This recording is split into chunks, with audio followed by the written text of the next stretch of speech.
Hello students, welcome to YouTube channel. So आज के इस वीडियो में हम देखने वाले प्री बोर्ड पेपर कक्षा 10वीं का अंग्रेजी का यानी प्रैक्टिस क्वेश्चन पेपर जो आपकी परीक्षा से पूर्व अभ्यास प्रश्न पत्र 2023 का होने वाला है। कक्षा 10वीं अंग्रेजी का हम इसको समझकर पढ़कर हल करेंगे, ठीक है। क्योंकि आपको इसको प्रश्न पत्र को सोमवार को जब आप स्कूल जाओगे तो इसको आपको दिए जाएंगे और इन प्रश्न पत्रों को आपको हल करना होगा, ठीक है। 3 से 4 सेट, लगभग चार सेट इसके तैयार किए गए और इन क्वेश्चन पेपर में से आपको आंसर को जो है घर पर भी नोट करना है। एक पीरियड भी आपका इसका लगेगा, ठीक है। तो समझ कर नोट कीजिएगा क्योंकि इसमें से कुछ क्वेश्चंस ऐसे होंगे जो आपकी वार्षिक परीक्षा 2023 में भी पूछे जा सकते हैं। चूंकि 10वीं और 12वीं दोनों महत्वपूर्ण कक्षा है, इसलिए इसमें आपको सभी प्रश्नों को तैयार करना है। चलिए देखते हैं सेक्शन ए जो रीडिंग सेक्शन है इसमें क्या है।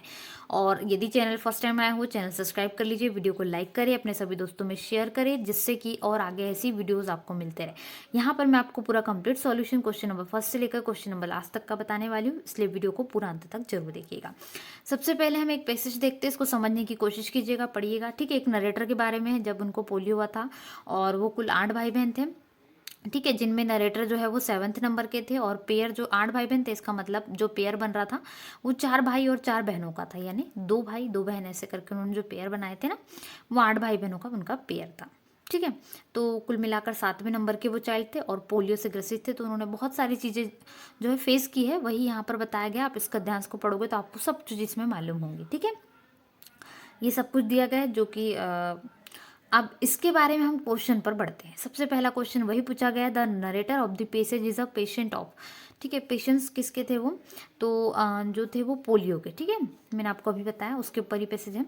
To say something about the future is to, यानी फ्यूचर के बारे में जैसे हम कुछ बोलते हैं कि हम पहले ही जैसे आगे और आने भविष्य के लिए आपको अच्छा पढ़ लूँगे तो हो जाएगा, तो प्रिडिक्ट करना होता है इसका सही अर्थ। इसके बाद है the narrator was the 7th child in a family that had, इसका मीन्स क्या है, 7वें नंबर के बच्चे थे वो अपने फैमिली में, इसका मतलब वो कितने भाई बहन थे, तो 8 चिल्ड्रन, ठीक है। Polio the dreaded disease mainly affects the, देखिए जो पोलियो डिसीज है वो मेनली कहाँ इफेक्ट करती है, तो कॉर्डिनल स्पाइनल कॉर्ड्स को जो है वो डिफेंड करती है, इफेक्ट करती है, और ब्रेन को भी सर्वाधिक। तो ये दोनों हिस्से जो है वो थोड़े से अफेक्ट होते हैं, ठीक है। तो यहाँ पर आपको लिख लेना है ऑप्शन नंबर ए सही आंसर है। इसके बाद में है what made the narrator look like a foreigner. So जो नरेटर था उसको फॉरेनर किस कारण वैसा दिखता था, क्या कारण था, ठीक है, क्योंकि he was fair and brown hair, उसके ब्राउन कलर के हेयर थे और थोड़ा गोरा रंग भी था, इसी कारण जो है वो ऐसा फॉरेनर जैसा, जैसे अंग्रेजों के रहते बिल्कुल वैसे। और वीडियो को लाइक नहीं करा तो लाइक करें, अपने सभी दोस्तों में शेयर भी करें। और यदि आप ये सॉल्यूशन की जो मैं पीडीएफ आपको बताने वाली हूँ और ये डाउनलोड करना चाहते हैं तो पीडीएफ के लिए नीचे दी गई डिस्क्रिप्शन बॉक्स लिंक में उसमें क्लिक कीजिए, या गूगल पर क्या कर ले, सबसे पहले जाकर सर्च कर ले ARFindia.com, ठीक है। तो ये आप सर्च करोगे गूगल पर तो आपको जो है पीडीएफ वहाँ पर अवेलेबल हो जाएगी। चलिए दूसरे क्वेश्चन पे हम बढ़ते हैं। क्वेश्चन नंबर सेकंड क्या है, read the passage following passage carefully and answer the questions given below, the great pyramid वाला है। और चलिए देखते हैं जो पैसेज है इससे संबंधित क्वेश्चन हम। तो पहला क्वेश्चन है, which of this does not house the great pyramid, तो इनमें से कौन सा नहीं है ग्रेट पिरामिड, तो वो है साउथर्न इजिप्ट, ठीक है। इसके बाद है, बाकी सारे हैं। इसके बाद में है how many stone blocks constitute the pyramid, कितने जो है वो ब्लॉक कंस्टिट्यूट करता है, ठीक है, पिरामिड। तो लगभग 2 मिलियन समथिंग, ज़्यादा ही 2 मिलियन से, मोर देन 2 मिलियन, तो आंसर होगा मोर देन 2 मिलियन। पिरामिड के बारे में है, आप इसको चाहे तो पैसेज को पूरा पढ़ लीजिएगा और आपको जल्दी जल्दी से आंसर को कंप्लीट करके स्कूल में जमा कराना है, इसलिए हम फटाफट से क्वेश्चन आंसर को नोट करते हैं और समझ कर चलिएगा क्योंकि स्कूल में आपको इससे संबंधित क्वेश्चन आंसर पूछे जा सकते हैं, इसलिए ध्यान से पढ़िएगा। और इसके बाद है most of the blocks in the pyramid weigh about, लगभग कितने टन्स वेट होगा, तो 2 और 3 टन्स, ठीक है, समथिंग वेट है पिरामिड का। विच of the following definitions best describe the meaning of complex in the passage, तो जो मीनिंग है सही किस पर बैठेगी, तो ग्रुप पर बैठेंगे, ठीक है। ग्रुप कॉम्प्लेक्स ये सभी एक दूसरे के डिफाइन वर्ड है, एक दूसरे को डिफाइन करते हैं। इसके बाद है which of the following is false, इनमें से कौन सा जो है वो गलत है, तो वो है पहले ही नंबर का answer, Khufu was Hemon's vizier and architect, ठीक है, ये जो है रॉन्ग सेंटेंस है, ठीक है। ये हो जाएगा आपका answer option number A. Section number B पे हम बढ़ते हैं, जो कि राइटिंग सेक्शन है। इसमें आपको सबसे पहले नोट मेकिंग तैयार करना है और उसका टाइटल देना है। तो चलिए मैं नोट मेकिंग यहाँ पर बताने वाली हूँ। उसके पहले मैं आपको पैसेज बता देती हूँ। जो पैसेज है वो गिरगिट के ऊपर है। गिरगिट किस प्रकार से अपना रंग बदलते हैं, उनमें स्किन कलर्स को फटाफट से चेंज करते हैं। ये उन्हें बचाती है किससे, उनके शत्रुओं से भी बचाती है और आने वाली परेशानियों से भी। और भी बहुत सी वो चीज़ें कर सकती है, उनके ऊपर नहीं होता, ठीक है। कई बार वो कर लेते, हो जाता है। और भी बहुत सारी चीज़ें इसमें पैसेज में आपको मिलेंगी। इसको अच्छे से आप पढ़ोगे तो रीड करोगे, ठीक है। हम इसकी नोट मेकिंग और समरी देखते हैं। चलिए इसका आंसर देखेंगे। तो आपको जो टाइटल देने बोला है वो तो आप इसमें चैमलॉन्स भी दे सकते हो या चैमलॉन्स द चेंजेस। ये बहुत बढ़िया टाइटल भी हो सकता है। ऐसा इसलिए क्योंकि इसमें जो है वो चेंजेस के कारण ही जाने जाते हैं। हर कोई जब जानता है उन पर जो है कई मुहावरे भी बने हैं इन्हीं पर, गिरगिट की तरह रंग बदलना वगैरह और भी। तो इसीलिए जो है बहुत अच्छा नाम ये हो सकता है, या आप अपने अकॉर्डिंग आपको जो अच्छा टाइटल लग रहा हो आपकी पसंद का वो उसमें दे दीजिएगा। फिर जो अगला पॉइंट होगा वो हमने किस पे बनाया है, वो हमने बनाया है चेंज ऑफ चैमलॉन्स कलर्स। मतलब क्यों वो जो कलर्स इसकी क्या क्वालिटीज़ है, जो चीज़ें हैं वो हमने बताई है। 3 पॉइंट में हमने बताया है, 1.1 में, 1.2 में और 1.3 में। आपको भी बिल्कुल इसी प्रकार से पॉइंट बताना है जिससे क्या हो आप अच्छे से इसको डिनोट कर सके, ठीक है। तो इसके लिए आप इन तीनों पॉइंट को बताएंगे। जैसे it helps them to avoid the enemies, मतलब शत्रुओं को जो है दूर करने के लिए, अवॉइड करने के लिए काम आता है। It is disguise, it is not as per their wish, ठीक है। इसकी विश के अनुसार नहीं होता है। इसके बाद reasons behind change of colour. देखिए जो उसका कलर चेंज होता है उसके पीछे के क्या कारण है, ठीक है। चलिए देखते हैं हम। तो sunlight causes the skin to darken, सूर्य प्रकाश की जो किरणें हैं वो भी एक प्रमुख कारण है। और cool nights fade the colour to green, ये भी है, जैसे ठंडी के समय होता है। और due to excitement, anger, fear, energy, बिल्कुल सही है ये भी। हमारे भी जब एक्सप्रेशन होते हैं, हम रोते तब अलग होता है, हंसते तब होता है, या कोई चीज़ का एक्साइटमेंट हमें जब होता है तब भी हम होता है, या जब चोट लगी, डर लगे, तब सभी में हमारे भाव अलग अलग होते हैं। तो बिल्कुल वही होता है गिरगिट के साथ उसके रंग के कारण। इसके बाद है टाइप्स ऑफ चैमलॉन्स, मतलब अलग अलग जो पाए जाते हैं प्रजाति के। तो ये इनके नाम है, इसमें आप देख लीजिएगा। वेस्टर्न एशिया और साउथर्न यूरोप में कैसे पाए जाते हैं, सहारा डेजर्ट में भी खासकर मिलते हैं, ठीक है। ट्रीज पे रहते हैं ज़्यादातर, आपने देखा होगा आपके घर के आसपास में सब दूर दिखाई देते हैं। समरी इसकी नोट कर लीजिएगा। समरी भी इसमें बढ़िया सी दी है। जो पैसेज होता है उसकी ही थोड़ी सी डिनोट होती है और उसमें थोड़े पॉइंट वाइज जुड़े हुए थे, तो अच्छे से इसको नोट करना है, ठीक है। चलिए अगला हम क्वेश्चन देख लेते हैं। नेक्स्ट क्वेश्चन हमें क्या दिया गया है। इसके बाद जो नेक्स्ट क्वेश्चन है वो हमारा question number 4। You are Mayank Sharma studying in government high school Datia, write an application to a principal for school leaving certificate. चाहे एसएलसी हो, टीसी हो या कैरेक्टर सर्टिफिकेट, ठीक है, सीसी जिसको हम कहते हैं, तीनों में सेम ही लिखना है, कोई ज़्यादा अंतर नहीं आएगा। तो क्लास 10 के जितने विद्यार्थी उनको बहुत इजीली यहाँ पर समझ आ जाएंगे, मैं आपको बता रही हूँ। उसके अथवा में बहुत अच्छा क्वेश्चन है, write a letter to your friend congratulating him on his brilliant success in examination. मतलब सफलता प्राप्त की उसने, अच्छे एग्जाम जो उसके बोर्ड एग्जाम है उसमें, तो उसको आपको कॉन्ग्रेचुलेट करने के लिए एक लेटर लिखना है। दोनों ही अच्छे लेटर है। हम इसको जो पहला है एसएलसी टीसी ज़्यादातर पूछा जाता है, तो ये वाला हम लेटर देखें क्योंकि मेन एग्जाम में भी आपको ये आ सकता है। तो इस लेटर से आपके 3 लेटर तैयार होते हैं, एक तो एसएलसी भी, एक टीसी भी और सीसी भी। मैंने आपको बताया बिल्कुल ये। चलिए देख लेते हैं। तो ये जो लेटर है फॉर्मल लेटर के अंतर्गत आता है। इसमें आपको अपने प्रिंसिपल को स्कूल लिविंग सर्टिफिकेट या टीसी के लिए लिखना होता है। तो सबसे पहले to the principal government high school Datia आपको दिया गया है, एमपी में है तो दतिया यहाँ पर लिख लीजिएगा। An application for school leaving certificate, तो यहाँ पर स्कूल लिविंग सर्टिफिकेट की आपको स्पेलिंग पूरी दी गई है तो वो लिख लीजिएगा। फिर respected sir, I beg to state that I am a student of class 10 A of your school, I have passed my 9, ठीक है। तो स्कूल लिविंग ही चाहिए तो सेम ही बात है।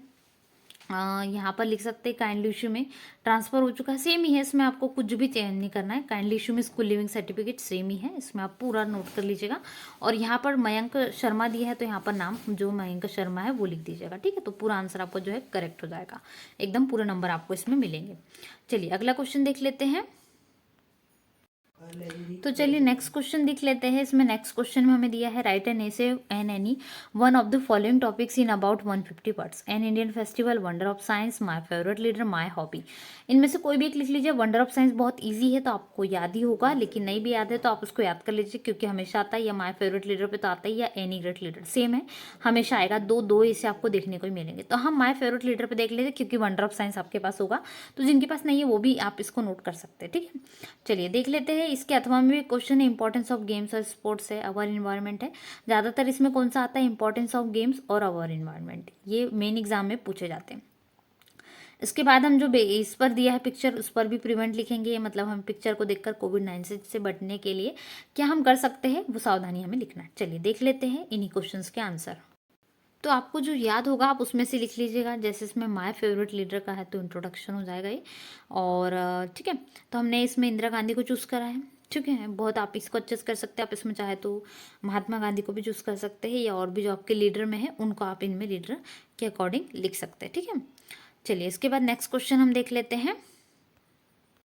तो इस पे आप शॉर्ट नोट्स लिख सकते हैं, जैसे कि a big pandemic named COVID-19 has gripped the whole world during the last few months and caused thousands for deaths in every country of the world. In fact, there is no medicine available for this. This is still dead, although India has become successful in producing a vaccine for its prevention. We can prevent ourselves from COVID-19 by following them steps.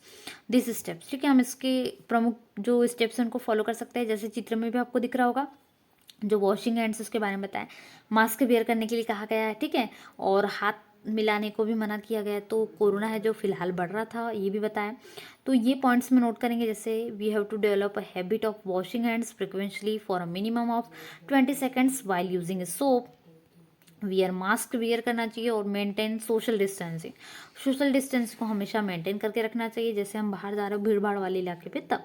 और handshake भी नहीं करना है हमको। ठीक है, उसकी जगह हम नमस्ते का यूज़ कर सकते हैं। तो ये सारी चीज़ें आपको देखना है, नोट करना है। 4 पॉइंट में हमने इसको बहुत अच्छे से डिस्क्राइब कर दिया है, तो आप ये क्वेश्चन कर लीजिएगा। ठीक है, अगला क्वेश्चन जो है ना वो आपको उसमें देखिए 5 क्वेश्चन उसमें आपको पहला क्वेश्चन क्या करना है, फिल इन द ब्लैंक्स को करेक्ट करना है। He knows the boy who is wearing a blue shirt, पहला क्वेश्चन ही है तो उसमें हु आंसर आ जाएगा। दूसरा क्वेश्चन क्या है, when I was young I could climb trees, उसमें क्लाइम आ जाएगा। तीसरा क्या है, how much sugar do you take in tea, मतलब तुम कितनी शुगर लेते हो। ठीक है, इसके बाद है नेक्स्ट क्वेश्चन, वो है his uncle died of cancer. ठीक है, तो यहाँ पर ऑफ आ जाएगा जो तीसरा क्वेश्चन था। इसके बाद है he wanted to become an engineer, तो यहाँ पर बिकम आ जाएगा आपका नेक्स्ट क्वेश्चन का आंसर। इसके बाद में एक जो है वो भी क्वेश्चन देखते हैं। ठीक है, तो यहाँ पर मैंने आपको 5 ऑब्जेक्टिव के आंसर बता दिए। देखें, तो यहाँ पर फिर से भी नोट कर सकते हो। यहाँ पर फर्स्ट में आपका हुआ जाएगा। ठीक है, when I was I could climb trees. ठीक है, हाउ मच शुगर, मच आ जाएगा इसमें, और the Ganga is a sacred river, और his uncle died from of cancer. ठीक है, यहाँ पर आ जाएगा, और he wanted to become an engineer. तो ये आंसर पूरे हो गए हैं। इसके बाद में क्या है, देखिए 5 क्वेश्चन ये दिए गए हैं, इन क्वेश्चंस के आंसर देख लेते हैं। यानी 5 करना है हमें, 6 क्वेश्चन से इन क्वेश्चन आंसर, जैसे इसमें आपको रीअरेंज भी करना है, नेगेटिव भी बनाना है, सो दैट पैसिव वॉइस वगैरह वो सब देखेंगे। चलिए देखते हैं। तो पहले आंसर हो जाएगा, पहले क्वेश्चन का आंसर लिख लीजिएगा, नेगेटिव में मेक करना। ठीक है, he did not do his work well, he did his work well था तो हमने इसको कर दिया he did not do his work well. ठीक है, पहले का आंसर ये होगा, नेगेटिव मेकिंग करा। इसके बाद जो अगला क्वेश्चन है वो क्या है, वो है हमें यहाँ पर जो इफ से मेक करना। ठीक है, if you do not work hard you won't pass, यदि तुम वर्क हार्ड नहीं करोगे तो तुम पास नहीं होगे। ये हो गया हमारा आंसर। इसके बाद है he is so much ill that he can not go to school, या जो भी दिया है मार्केट वगैरह वो सब इसमें आ जाएगा। इसके बाद नेक्स्ट में है toys are being made by the children. ठीक है, चिल्ड्रंस आर मेकिंग टॉयज, तो उसको हम जो है पेसी वॉइस में चेंज कर देंगे। हैज़ ही टेकन टी, जो लास्ट है हो जाएगा, इसको आपको कर लेना है। एक जो रीअरेंज करने हैं वो रीअरेंज ये हो जाएगा, the old man was an honest person, मतलब जो बुजुर्ग व्यक्ति वो क्या है, एक बहुत ईमानदार व्यक्ति है। ठीक है, तो ये हो जाएगा सही करेक्ट आंसर, इसको आपको जोड़ लेना है। चलिए इसके बाद सेक्शन नंबर डी पर हम बढ़ते हैं। तो यहाँ पर आपका हो जाएगा हु वॉज मिस्टर कीजिंग। ठीक है, मिस्टर कीजिंग कौन थे, सो हर टीचर। ठीक है, जो something Anne Frank diary से, तो उसके टीचर थे। What has the poet saved in the poem dust of snow, किसको जो है पोएम इसमें सेव कर रहा है, द, तो ये है some part of the day, मतलब दिन में से कुछ समय जो है वो सेव कर रहा है कवि। और डैश वॉश कॉल्ड कवई। ठीक है, इनमें से कवई किसको कहते हैं आप एक बार देख लीजिएगा। और which seeds did Buddha ask Kisa to bring, so mustard seeds कहते हैं। इसके बाद क्वेश्चन नंबर 10 है, read the following extract from the prose and answer the questions given below. Prose के क्वेश्चन आंसर दिए हैं इसमें, हमें चलिए इसको देखना है, फटाफट से नोट करते हैं, आपके पास समय बहुत कम है।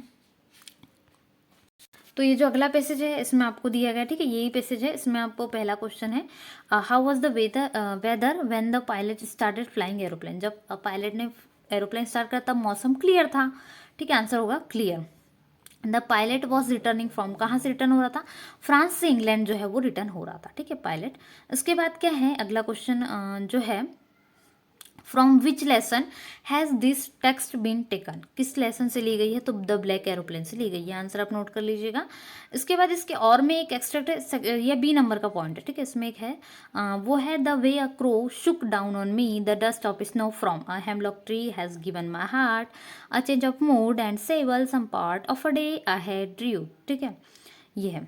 तो इससे संबंधित क्वेश्चन है, तो पहले का आंसर रॉबर्ट फर्स्ट है जिसके द्वारा लिखी गई पोयम, और where was the crow on hemlock tree पर था, ठीक है। और the poet's moods get changed when, कब चेंज हुआ, जब उनके ऊपर एक बर्फ का टुकड़ा, छोटे छोटे डस्ट टुकड़े आकर गिरे। तो ये हो जाएगा आपका आंसर। आप क्वेश्चन आंसर की ओर बढ़ लेते हैं फटाफट से, ठीक है। पहला क्वेश्चन है आपका, what does courage mean to Mandela. Nelson Mandela के अनुसार करेज का मीनिंग क्या होगा, तो ये आंसर पूरा लिख लीजिएगा। उसके बाद हम आगे क्वेश्चन आंसर को फटाफट से देखते हुए चलते हैं। तो नेक्स्ट है, why was the young seagull afraid to fly, ये आपको और आगे क्वेश्चन में मिलेगा, लेकिन इसको अभी नोट कर लीजिए, ठीक है। तो क्वेश्चन आंसर है, आप इसको जो है अच्छे से लिख लीजिएगा। इसके बाद क्या है, इसके बाद है, why did anything she could confide in her diary than in people, ठीक है, मोर देन। तो ये हो जाएगा, आप इसमें आंसर इसका लिख लीजिएगा, फटाफट से नोट करते हुए चलिए। और एक और क्वेश्चन है जो राजवीर एक्साइटेड है वाला, तो Rajveer had never seen such a greenery before, इसलिए वो इतना एक्साइटेड था वहाँ पर जाने के लिए, ठीक है। इसके बाद में यहाँ पर आपको नेक्स्ट है, हाउ वॉज मिजबिस ट्रांसपोर्टेड टू इंग्लैंड, ये है, ये क्वेश्चन भी आपको आया है, तो ये भी आप तैयार कर लीजिएगा। यहाँ पर मैं आपको क्वेश्चन आंसर इकट्ठे बता रही हूँ जिससे आपको फटाफट से नोट करते चले, क्योंकि आपके पास समय ज़्यादा नहीं होगा, आप इनको नोट करेंगे। इसके बाद है, why didn't Valli want to make friends with the elderly women, ये हो जाएगा आंसर, ठीक है। हम इसको देखते हुए चलते हैं। और एक क्वेश्चन यहाँ पर आपको बना है जो है, why did the Buddham ask किसा गौतमी टू डू, ठीक है, तो ये हो जाएगा आपका आंसर, मस्टर्ड सीड्स उन्होंने कहा था। इसके बाद में डस्ट ऑफ स्नो से भी बहुत सारे क्वेश्चन है, जैसे किस ओर इशारा कर रही है जो पोयम है, स्टैंड्स किस ओर ले रही है, ठीक है। फायर एंड आइस से भी ऐसे क्वेश्चन बने हैं, तो इनको नोट कर लीजिएगा। सो आज के इस वीडियो में हमने क्लास 10th इंग्लिश का प्रैक्टिस सेट पेपर 1 के पूरे क्वेश्चन आंसर देखे, और साथ में ही पैसेज, नोट मेकिंग, समरी, और जो कुछ क्वेश्चन आंसर छूटे वो भी आपको जल्दी मिल जाएंगे। आप इनको क्वेश्चन आंसर इतने तो कंप्लीट कर लीजिए, तब तक आपका पूरा पेपर लगभग कंप्लीट हो जाएगा, ठीक है। तो वीडियो को लाइक करें, और यही पीडीएफ आप डाउनलोड करना चाहते हो, पूरी पीडीएफ अवेलेबल है, और जो पीडीएफ है सॉल्यूशन सहित, इसके लिए डिस्क्रिप्शन बॉक्स में एक लिंक है, उस पर जाकर क्लिक कर ले, या गूगल पर सर्च कर ले airfindia.com, ठीक है, जहाँ पर पीडीएफ प्रोवाइड कर दी गई है, तो आप पीडीएफ को आसानी से डाउनलोड कर सकते हैं। सो मिलते हैं नए वीडियो में, थैंक्स फॉर वॉचिंग।